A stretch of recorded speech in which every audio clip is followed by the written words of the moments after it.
indica para nós a organização da vida e a organização espiritual dentro de princípios que cabem nos prestarmos atenção. Espera aí, o que eu estou fazendo na minha vida? O que eu estou planejando para que eu tenha qualidade de vida? Para que eu tenha condições de viver uma vida melhor? Nós também já notamos que a vida é toda desigual.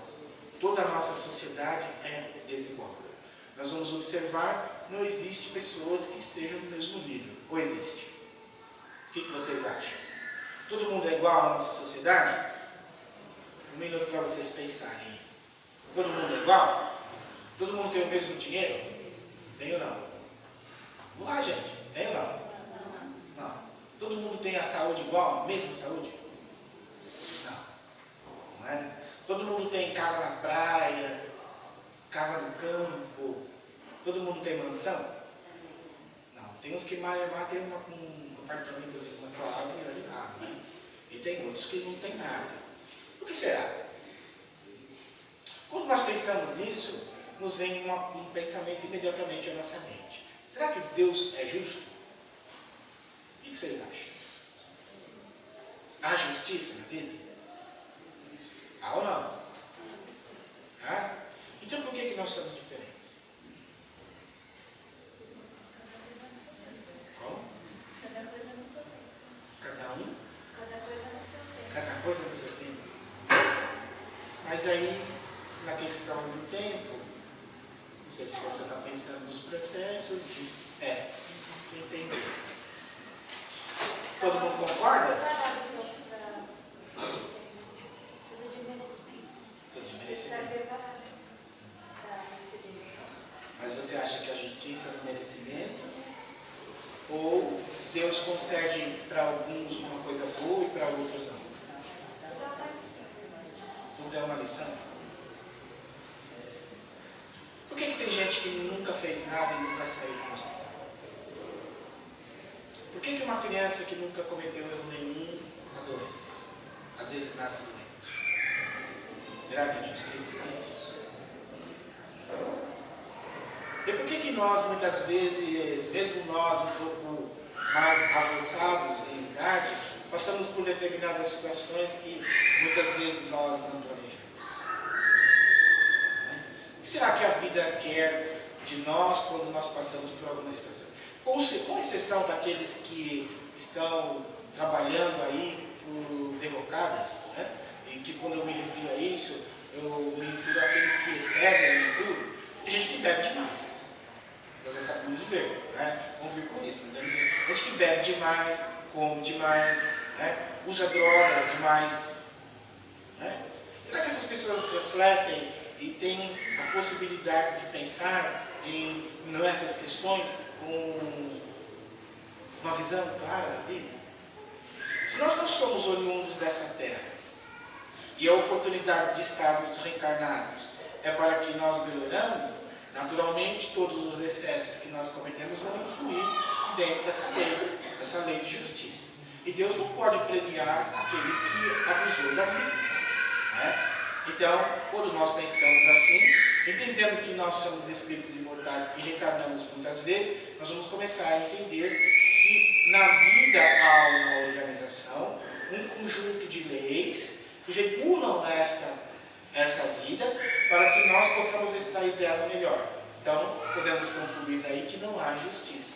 São leis naturais que cabem nos entender para que nós possamos sair desse conjunto de linhas e ideias que são equivocadas. Porque se nós adoecemos, e vou dizer aqui talvez algo que seja um pouco, se for difícil de compreender, podem questionar depois, nós não nascemos para sofrer nem para adoecer. Nós não somos criados para isso. Porque nós não podemos, nós não podemos imputar para Deus o mal. O mal não é criação de Deus. E nós somos criados em essência, quando eu digo em essência, não há em corpo físico, é em espírito à semelhança de Deus. Se nós somos criados à semelhança de Deus, e essa semelhança é em recursos para que nós nos tornemos espíritos, não é? Perfeitos, colocar esse perfeito entre aspas,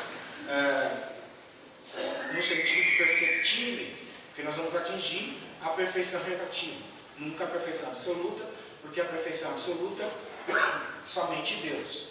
Então nós precisamos refletir que se nós somos criados dentro dessa essência, nós não somos criados para adoecer, para ter dificuldades. Apesar de que o nosso corpo, na linha de desenvolvimento, de nascer, crescer, entrar na fase adulta, senectude, ele pode adoecer.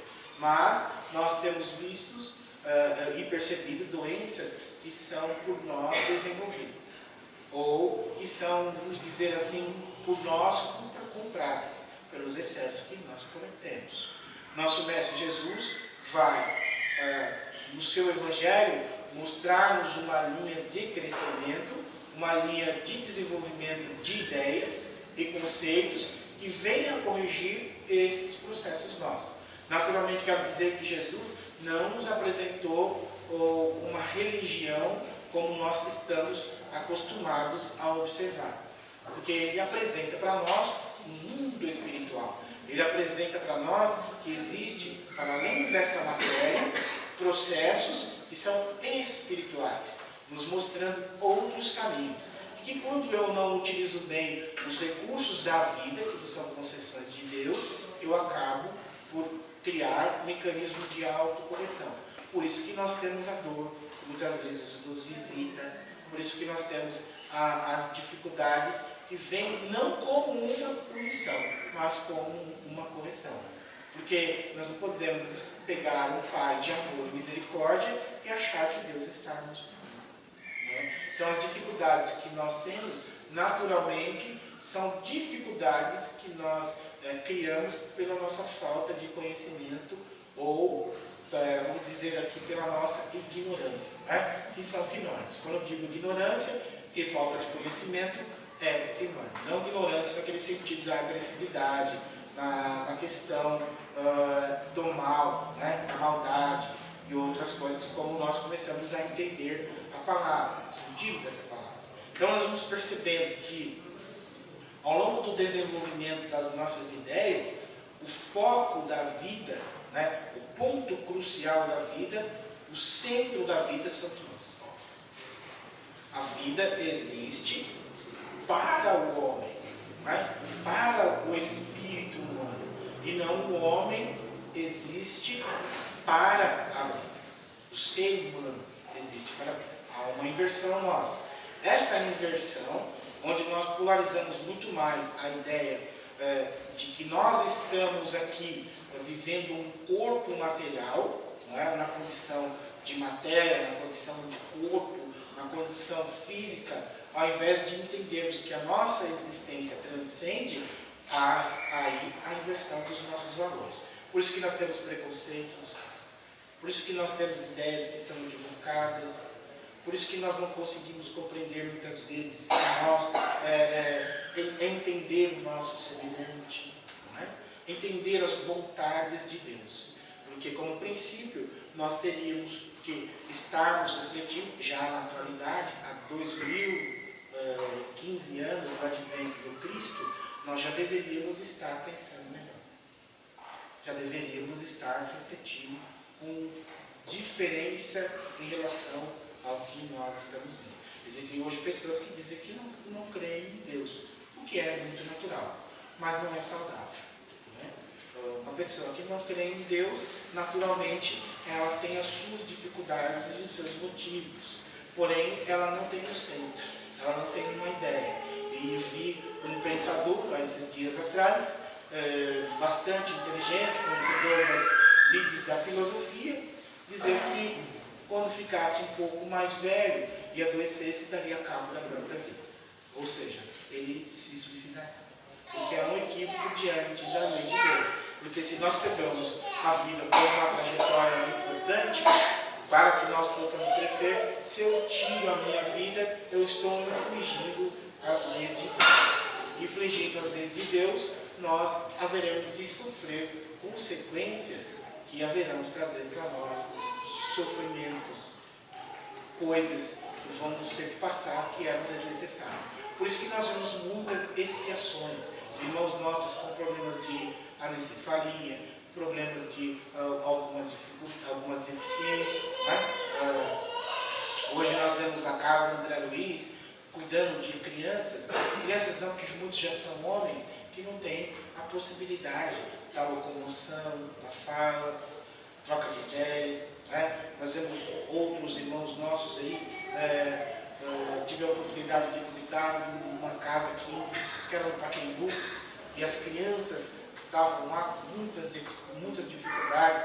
Ficávamos imaginando por que essas pessoas passam por isso. Né? E a espiritualidade nos começou a nos recordar do Evangelho segundo o Espiritismo, no capítulo 5, onde está colocado lá, bem-aventurados os aflitos.